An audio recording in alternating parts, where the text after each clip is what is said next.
Hello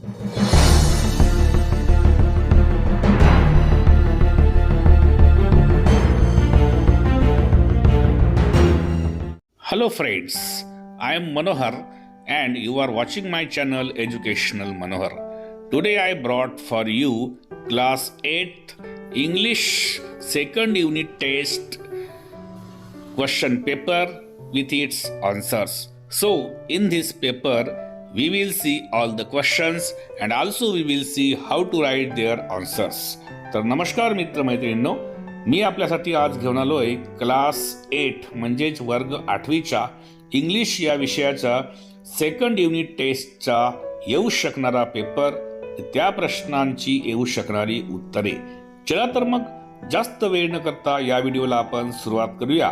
तत्पूर्वी हे channel educational Manohar यावर आपण नवीन असाल तर हे चॅनल आपण सबस्क्राइब करून घ्या आणि हा व्हिडिओ बघितल्यानंतर सर्व वर्ग 8वीच्या स्टुडंट्सला आपण शेअर करा. So let start this video. Question 1A काय म्हणतोय? Read the poem and answer the following question. Poem वाचा आणि त्या खाली दिलेल्या क्वेश्चन्सची आन्सर्स लिहा. एक पोएम दिलेली आहे, I sit and watch a silver blotch, म्हणजे या ठिकाणी सिल्वर ही ती पोएम आहे आणि या पोएमच्या आधारावर तुम्हाला क्वेश्चन्स विचारलेले आहेत. त्या क्वेश्चन्सची आन्सर्स तुम्हाला लिहायची आहेत. The first question is, where does the poet watch a silver blotch? The answer of this question is on a yonder lonely hill. On a yonder lonely hill किंवा lonely hill असे आपण लिहू शकतो. How does the air grow? तर याचे उत्तर आहे gray and bare. The third question is, how does the wind blow? तर याचे उत्तर from the poem आहे wait and chill. You can write wait and chill.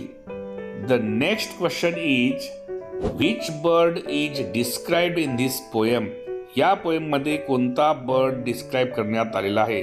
तो बर्ड आहे the peacock. Okay. Next question is, right the rhyming words और pair from the poem.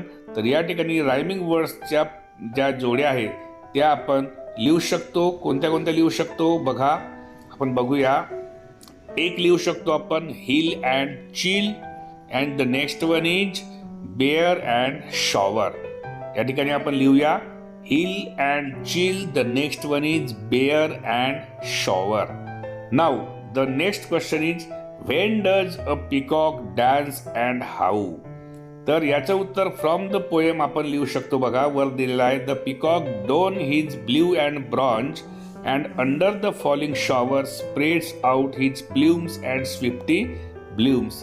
तर याचं उत्तर आपण लिहू शकतो या ठिकाणी, the peacock dance in the rain, he spreads out his wings and then finally dance with the various rhythms. अशा पद्धतीने आपण वेगवेगळ्या पद्धतीने त्या प्रश्नाचे उत्तर लिहू शकतो.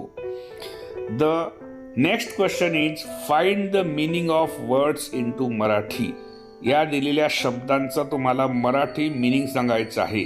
The first one is blotch, तर त्याचा मराठी मीनिंग होतो या ठिकाणी चट्टा किंवा डाग. नेक्स्ट वन इज पिकॉक, तर त्याचा अर्थ होतो मोर. The third one is wet, त्याचा अर्थ होतो ओला. नेक्स्ट वन इज प्ल्यूम्स, त्याचा अर्थ होतो पंख म्हणजेच विंग्स म्हणतो आपण ज्याला. And the last one is rain, त्याचा अर्थ होतो या ठिकाणी पाऊस.